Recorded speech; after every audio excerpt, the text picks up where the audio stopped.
How do you see the change over the last 30 years? What you have seen major changes that is happening in the architecture industry? I think you put everything on a paper, right from your scope and all the dreams, I would say, and the final product should get, created on paper first, and the paper never lies. Short advice is Challenging. challenging at the moment. So we have a new guest today, the architect Narendra Pandey, who is in the industry for 30 years. So before we start our discussion, Narendra, can you just brief out about your all the journey of for last 30, 50 years, what it is? For last 30 years, I am into this field of architecture actually. I'm right now doing architectural projects, interior projects, and project management projects, overall project management of the architectural and interior projects. So in the last 30 years, in the early 90s, you started where there was no technology so much involved. It was more of a paperwork, on-site decision, and now everything is automated. AI now coming into the picture. How do you see the change over the last 30 years? What you have seen major changes that is happening in the architecture industry? I think the speed actually when we started actually the technology was there. We were doing everything on a computer itself. But right now the what a lot many technological advances are there. So the speed had changed. Part number one, and secondly, what I am seeing is that maybe after economy opening up, lot many exposures have come to the India, and overall the speed had changed. So probably the people are using that technology to cope up with that particular speed. So the systems and aligned say technology, I would say, is helping each other. But have you seen change in the approach of the architect? Like what I remember when I was doing that earlier, because I am a structural engineer earlier, people used to do hand sketches, do the design, the core architecture, like creative part of it, and then it was given to be drafted in the CAD how it would to be, and it would take months. Now with this technology, has that creativity gone down or gone up? Not exactly. The people have adopted the technology for the same usage, I would say. Probably people must not be drawing by hand or so at the moment. The sketching part might not be there in the system at the moment, barring few expectations. Exceptions.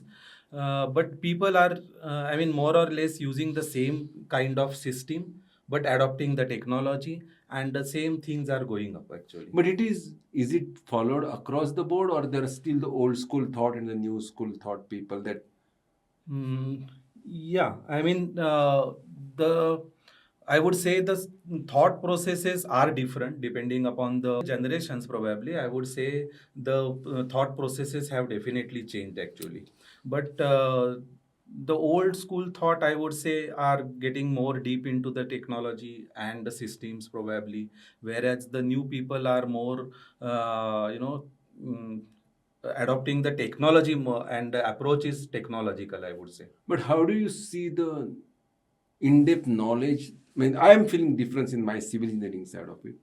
So how do you see that in-depth knowledge that earlier architect or the hardcore architect that had, who had creativity and other things, and the latest generations one guys, or they are more adopting faster than the older generation? The expertises have changed, I suppose. Lot many expertises have come in the market. So probably one person shouldn't have the all the things with him. As against that, he is hiring the different expertises, and then probably assembling the things together and coming up with the different solutions. So that might have changed the speed of the project also. Oh, okay. So the technology is adopted by the architect, and then it is helping you to move project faster. Yeah. Is that the summary that? Yeah. So what are other challenges that you see in, because I see on your profile that you do a lot of work for interiors for government bodies and paneling and residential and even the architecture. So how do you see the two different industries, architecture and interior? Personally, for me, what I am trying to do is that it is a part of extension of the architecture itself. What I see, the landscaping part or the interior part or the architecture part, it's a extension of one single system, I would say. Interior is the inside space development, landscaping is the outside space development, and there stands a building which envelops the interior.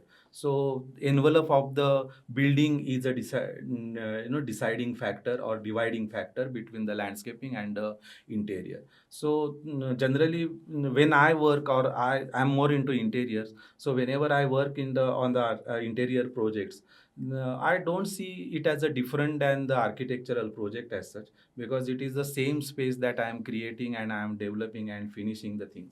So for me, I don't think system wise there is a much difference. The only thing is that the materials, I would say, and the volume. In interiors, you need to get into the depth of each and everything to make the space, suitable for the user. So for me, the architecture interior is the architecture's extension. However, like when you do interior, and correct me if I'm wrong, so when you do the interiors, you get already the envelope where you need to Yeah. work on. Yeah. Whereas there is the exterior where just have a barren land. Yeah. So I spoke with few architects, and some of them choose to do only exteriors, and some of them choose to do only interiors. Is it the way to go, or the doing both is the way better to I go? think that is a personal choice, I would say. The Okay. first thing that matters is the references, how you take the references in But does the doing the thought design. process change when you do the exterior and the interior part? Basic thought process should not change actually, because anyway, if you are doing architectural projects, the references should be there. What is the surrounding, in which environment you are doing the things, what is the client's requirement, and accordingly you will be designing a space for that. And as I said, the interior is an extension of the architectural spaces. Again, those references will play the major game. And if you understand those references, so then one can understand why I'm saying that architectural part is the extension of the landscaping or the surrounding, and then interior is an extension of the architectural space. But still, for a layman like us, interior part you have like a canvas which is closed. Yeah. So the thought process is still remains the same.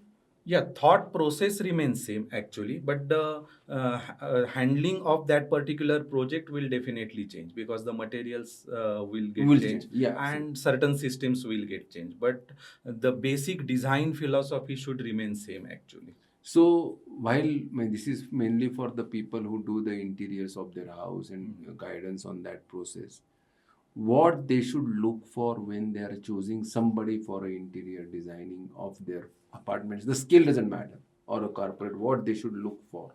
Basically, for me, all these things are creation of a spaces. Interior is a creation of space within space, whereas architecture is a creating space on a barrel land. Part number one. So, and the space responds to your behavior. So naturally, you should choose how you are going to develop a space for you, create a space for you within a given enclosure, or may not be there, but the space designing is more important for that particular matter. So And- that should be the first focus, and then naturally the other requirements are there, like the aesthetical requirements are there, or their budgetary requirements are there, their likings are there, functional requirements are there. Another thing is there are some colleges who teach only interior designing, and there are people like you who have come from architecture background who knows the spaces and then moved into the interiors. Yeah. So how much is the difference, or choosing any one of them, if somebody understands the spaces should be good enough? Understanding of spaces should be good enough, I think. Then one can develop, and But you then don't need a accordingly, proper architectural background. Like, not necessary actually. If Okay. if one understands the spaces in a well structured manner, then it should not happen actually. But no, doing it for an apartment or anything is fine, but for corporate like movement, there is a transition, there are walkways and other thing that needs to be planned interiorly. Space allocation. Yeah, that is is that what- taught in the interiors? When they they did generally do taught, but anyways, the period of that particular course is too small, 2 years or 3 years or so. If it is 5 years course, then definitely they will get all these inputs in their So academic. getting the interior project, I'm not saying the people from them are wrong, but it is advisable to have somebody to look at as a second opinion, sort of like when you took a doctor to architect, whether it is work functionally. Is that what you recommend, or just go with, I mean, the good enough knowledge is there for interior designing? Yeah, ideally, being an architect, probably I would suggest Is that, that but I don't want to be partial. The person can judge whether okay? the consultant is delivering the right thing suitable to him, then probably that should Should be enough. also work. And another thing is, do you see anything when you do a lot of interior projects for commercial, the government and the regular private one residences? Do you see any changes in the process that Indian people should generally look into, how they should approach any of their individual or project, and which is lacking currently, or which you feel that there is not there, not followed to the T? There are processes. Okay. Generally, in corporate systems or so, the systems are more structured. Okay. And if you can really understand the crux of that system, probably that should work everywhere. Part number one. However, for interior of residential, or rather, I would say the personal interior projects or the personal projects, one needs to get in more into the depth of the understanding of that project, because that is basically very personalized thing, to be very frank. Whereas in corporate projects, the general atmosphere needs to be approached and worked out accordingly. So that is the basic difference. But I down the line I have found that if you can find a particular structured system, that should be applicable for both kind of projects. However, the depth of working out a particular project might be different. And a lot of the current trend that I see when I did my house 6 7 years back is, a lot of people give you the 3D renderings, which is good for non-technical people like us. Yeah. And there are people who are still old school, where they'll finalize the plans, and then whatever drawing is finalized, then prepare a 3D part. And sometimes that doesn't match, because when you go and choose the material, it's completely different, and then your visualization is different. So what would you recommend? How do you want to go about it? All these are actually products of a particular system, I would say. So Okay. if you are mentioning a 3D, then it is a product of designing system. Before that, the planning will come. If the planning is there, then probably at first point I cannot give you the final product if you are following that particular system. No, in my case, it happened is, or a lot of people I see, is they just give you the 3D part. Yeah. This is how your will look like, nothing interior, nothing 2D drawings. Yeah. Which is good enough, because there is no point in understanding the intricacy, because that's where the architecture interior come into play. But would that be as a first part, or once the 2D plan is fine, my 2D drawing is fine? Yeah, ideally, maybe it is because of the thought process or the school of thought, I would say. We should follow the system first, and then naturally the product will come, and that will suit more to the requirements of the client. That is one part. But suppose a product is there, and if it is perfectly suitable to you, then probably you can opt for that product directly. That is what generally happening nowadays also. Lot of modular things are there in our market also, or in overall in the market. The systems are there, the ready-made solutions are there. We go and select the particular system. If it suits you, then we directly purchase it. But in interiors or wherever it is related to your lifestyle, probably I think we should stop at a particular moment, take a breath, and understand what your requirements are perfectly, and then you can go proceed further. So naturally the system should come first, and then the product will come. And you majorly do interior. So one of the factors that I have concern, and a lot of people say, is two things: that timely delivery is major concern. Yeah. And second thing is the cost changes. I mean, like, Yeah. easily people say that if you want to do a whatever you want to do a cost, to architect, give him 25% less budget, so that it will fit into that part. So, but in bigger project that doesn't happen. Yeah. I mean, like outside when you do the Yeah. building. So what should be made so that this delivery part and the cost part remains in control? I don't say it will not vary. It will vary. But how do you keep it realistic or more? Paperwork. You put everything on a paper, right from your scope and all the dreams, I would say. And the final product should get created on paper first, and the paper never lies. Yeah. So it will give you the correct information, and it will allow you to deviate from that particular standard also. So anyway, that will create a base for you actually. So paperwork includes estimation, quantity, Everything that will. And I can vouch for that because when we did the office recently, we did everything at the start before actually we moved on to the site, and the variation on that scale of 15,000 square foot was 2 to 3%. Yeah. Even though we had to pay more by actual measurement. Yeah. So, but how do you see that adopted in the industry as such? Because saying is easy that this should be done. Yeah. And we did it because we are a corporate. Yeah. So how do you see that adoption in the individual level? Generally, the people who are having some background or some connections with the corporate system, I would say, they generally tend to go for such kind of systems because they understand the systems. Down the line, they know the importance of that particular system. So they are generally aware of these particular systems. But in residential projects, that deviation But is with there. the internet thing coming on, AI coming on, apps coming on, a lot of things for our day-to-day activities, would this change? Well, like mindset of the people would change. Actually, I would say ki it should change, but because it's all unfortunately, everything is on the fingertips, right? yeah. But that is what the products are readily available right now due to this social media and all those things. So people generally tend to opt for the direct product because the product is there, the cost is there, so all the information. But whether is that upfront fits there. into your house, That is the problem. That is the where problem. architect come into Exactly. picture. So right? any consultant rather come into the picture for the same reason. So when I did my house, I told my architect interior designer that whatever design you do, I can do that, but I cannot visualize how it will look like, and which was true. Yeah. So that is where the architect or that skill set plays into the play. Yeah. Similarly, do you see the skill set there are systems that should play in the part into the project?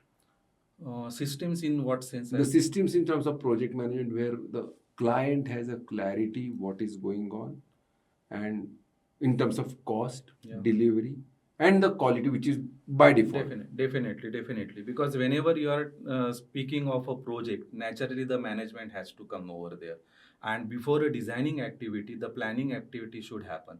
And the planning activity encompasses all kind of requirements of the clients. Let it be a tangible requirements, let it be intangible requirements. You write it down, try to understand what is the scope of the project, and at a certain point, you frame the project. That is called as a scoping of the project. And according to me, that is the thing which is lacking in the market at the moment. We are not able to scope the project We just properly. give the drawings right away. Yeah, right now, first of all, you give the layout 3D or maybe 3D also. So directly the product is there. So we are not working on that requirement part. We are just comparing product to product exactly. without knowing the And requirement. so it is naturally going to change once the other product comes in front of you. You tend to go for that particular product, and the framework disturbs. So probably for this sort of your thought process that you have, is there need for a like educating or something how the interior should be done, what approach they should follow? Forget about whom they work with, what the cost is, or how much time they have. Yeah. But there should be my gut feeling is people like us where they are not non-technical, just want to get things done. This is where this should be followed, that you should scope the project. Yeah. Exactly. People are scoping the project, but they are scoping it for a very short term, I would say. And that is why the ready-made solutions are suitable for them. But if we are talking about the long-term things, the returns on long-term basis from that particular project, naturally you should manage the projects in a proper way. So the scoping part is very much important. And generally the awareness needs to be created in the field of interior because anyways, considerable amount is being spent on the interior projects by default. Everyone buying a space or other flat or building is almost equivalent to the cost. They are ready to spend on the interiors, but they are not really understanding what the interior means. So that has to be worked out properly. So when this is all about project, so going back to your experience, what would be your advice to the people who are graduating or getting into the interior industry, moving forward with your 30 years background experience and exposure to various sectors, public, private, residential, corporate? what you would give as advice, what they should look for when they pass out of the colleges? See, the things are moving very fast. Lot many things are coming up in the market, like the AI is going to change the entire system Do drastically. you think so? Yeah, to some extent. The creative part won't be, replaced by the AI probably, but the importance of creativity needs to be judged. What the exact requirement of the person, if he wants any really creative solution or not, that needs to be judged. So AI is definitely going to change the industry accordingly. So considering all the speed factor, the one needs to understand the overall. One should take the overall view of the project, overall market, I would say, and then he can expertise himself in a particular field probably. And then a lot of architects wants to, when they pass out, they want to start their own business right away. So I tell with part of is that everyone wants to build a Taj Mahal or Eiffel Tower, but still there are only one in the world, or become a museum or other things. So what would be the advice for the people, how they should look for when they want to start their own company? What approach should they from passing out college to the founding your new company? Two parts. First, the domain knowledge, that is anyway they are getting from their College. institutes, part number one, and they should get that domain knowledge in the practical field also. But at the same time, I think the business awareness has to be there, because ultimately it is a market. You are entering in a market, and everyone is driven by the market, the current market situation. So one needs to understand what the market is, how the market runs actually, and what is the market demands. So accordingly they need to mold themselves. So naturally, along with the domain knowledge, they should have the basic business knowledge also. So how much time frame do you think that from college they should spend hard years in earning that knowledge, at least basic? I'm not saying everything will be, and then go and they start their own business. Generally, I think 3 to 5 years time span is They should work sufficient for at the some. moment. But that depends on where exactly they are getting the exposure, what kind of exposure they are getting, and what is their capacity. So that can vary. So to that basically, extent. you should wait for 3 to 5 years before you venture on your own. One is getting a client, building a network, which is a business part, but at least getting detailed business knowledge, how it works and what needs to. Definitely. Because anyways the clients are there, the services are required, so probably you will get the projects immediately also. But when we are talking about a particular business or the venture with the proper thought or philosophy behind that, then naturally that kind of exposure is needed. So And they should, one, if you want to give one advice in one line to the new upcoming architects, entrepreneurs, what it would be? Or short advice, I will not say one line. Short advice, it is Challenging. challenging at the moment. You can because make it bigger, we can cut it short. Experience is Key. really a key factor down the line, because ultimately lot many things are there, like just now we discussed about the AI part also. So personalized experience will matter after few years With the definitely. adoption of technology. Yeah. But do you think adoption of technology would be key going forward? I think so. We don't have With any those option choice. actually, but ultimately experience will matter, should matter. But experience in creativity or experience in space, the domain knowledge? Domain knowledge, experience in domain knowledge is required. Not the creative, you can get it from Yeah, there. exactly. So, Narendra, it was great talking to you. I think we should do a series of educating for the clients and the coming entrepreneurs what they should do. Nice talking to you. We'll keep it short this time and we'll do it in the series. Yeah. Thank you. Thank Nice you very talking much. to you.